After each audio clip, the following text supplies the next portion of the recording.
morning everyone and welcome to this program, and I'm sure you must be all excited about this program, and this is your very first class and such an exciting topic, executive and life coaching. I'm sure you're all looking forward to this program and getting certified as quickly as possible. Let me introduce myself. My name is Nitin. I'm the CEO of Middle-earth with over 30 years experience in HR, marketing, with my basic qualifications from IIM Calcutta and then from IIT Roorkee. Let's get started into the program. What are we going to look at in the program? Before I get into the specific topics of the program, let me describe the complete program to you. We call this the buddy process. As you can see, there are 5 steps. B, how do you build trust with your coachee? How do you understand and outline the goals with your coachee? How do you diagnose what changes are required? How do you develop and support the coachee? And how do you close the cycle with your own growth? Because coaching is a continuous learning process. Though you support your coachees, you are also going to be continuously learning. So that's the process. Today's focus is going to be on the very first topic in the very first module, which is relevance of coaching. So let's get into this topic.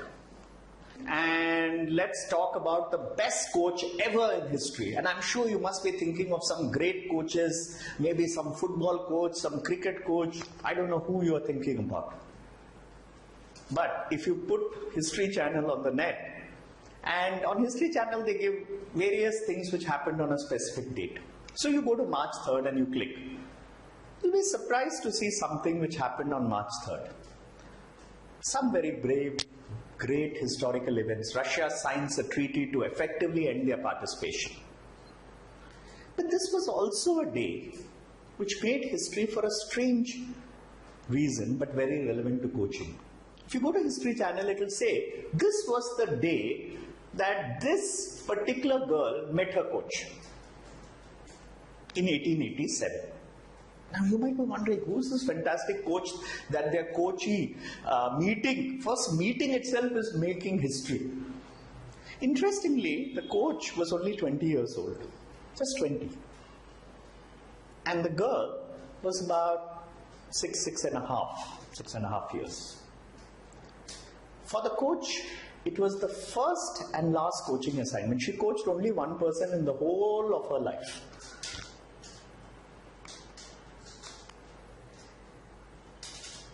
Now, one clue, the coach's name was Anne Mansfield Sullivan. Very interesting history about this lady.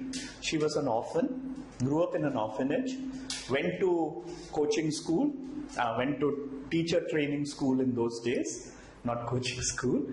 And after she passed out, she was asked to become a coach to this young girl. She was just 20. She just passed out. How does the coachee describe this meeting? The coachee says, I am filled with wonder when I consider the immeasurable contrast between the two lives which it connects. It was the 3rd of March, 1887, 3 months before I was 7 years old. She goes on to say, she was in a dense fog, and like a ship waiting for something to begin. And she also says, and this is very relevant to coaching, look at the way she describes her coach. On this day, I felt approaching footsteps. I stretched out my hand as I supposed to my mother. Someone took it, and I was caught up in the hands of her who had come to reveal all things to me, and more than all things else, to love me. So this is how this coachee describes her meeting with the coach. Any guesses, guys, who the coachee is? 1887, young girl. In fact, it's interesting, there have been multiple movies made about it, including a very famous Bollywood movie called Black. It's about the same coach and same coachee. Imagine, movies have been made about a coaching assignment. Any guesses? Okay, now let me give you the final answer. The girl was Helen Keller. In fact, if you've seen the movie Black, the movie was about this. Amitabh Bachchan, of course, plays Anne Sullivan, and the girl was played by a very famous star, I'm sure you all know. Okay, Helen Keller went on to become an American author, political activist. She was the first deaf and blind person to earn a Bachelor of Arts degree. In fact, she passed out summa cum laude, which is the best degree that you can get. And the story of how Anne Sullivan taught Helen Keller to communicate is very well known through a play and a film which was made in Hollywood called The Miracle Worker. The same movie has been translated into many languages, and the Indian Bollywood movie was a remake of the same incident. And that's the two people concerned. The lady who's obviously the taller of the two in this picture is Anne Sullivan, the coach, and that lady resting her head on her shoulder is Helen Keller. What an amazing story, right? It made history. A coach and coachee meeting making history. Amazing, isn't it? Let's go forward. So, because why is this significant was this was a lady who became blind and deaf. She could not even speak, or she could not even comprehend what was told to her. Right? So being blind and being deaf, how do you communicate to a person who's blind and deaf? Just try to think about it, right? Close your eyes for a moment. Close your ears. How does somebody communicate to you? That was the miracle of Anne Sullivan. And because of a constant support and enduring encouragement, these words will come back as continuous parts of what a good coach is. A coach is somebody who gives continuing support and enduring encouragement. And Sullivan was also a mentor, friend, and role model for Helen Keller. Helen Keller is famous, but Anne Sullivan was the person who made her famous. And that's the miracle of coaching. So let's look at coaching. Of course, this was a single incident, a single person, miraculous incident. But let's see how other people talk about coaching. What do people who are famous coaches say? This is a very famous coach, Tom Landry. He says a coach is someone who gets you to do what you don't want to do so that you can be who you want to be. Right? And that is what coaching is about, in a way. This is Timothy Galway, one of the most famous coaches. He's written a lot about coaching. He says coaching is unlocking a person's potential to maximize their own performance. It's helping them to learn rather than teaching them.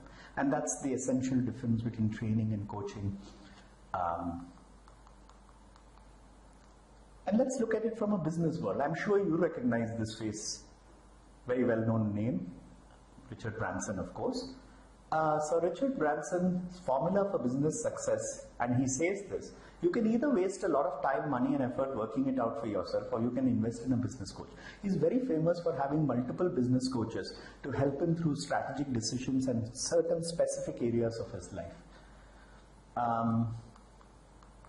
Surveys. Now let's talk about, okay, now you might say Richard Branson is famous, Helen Keller is famous, but let's look at anybody in an organization and what do surveys say about coaching. A typical management trainee increased the manager's productivity by 22%, but when it's combined with 8 weeks of intensive coaching, the manager's productivity exploded to more than 85%. The majority of studies indicate that executives who received coaching valued the service between 100,000 to 1 million in terms of the return on investment.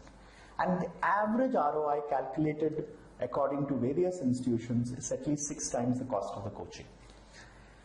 If you look at organizations, there are certain organizations who strongly believe in coaching, and 60% of employees in these organizations are shown as highly engaged.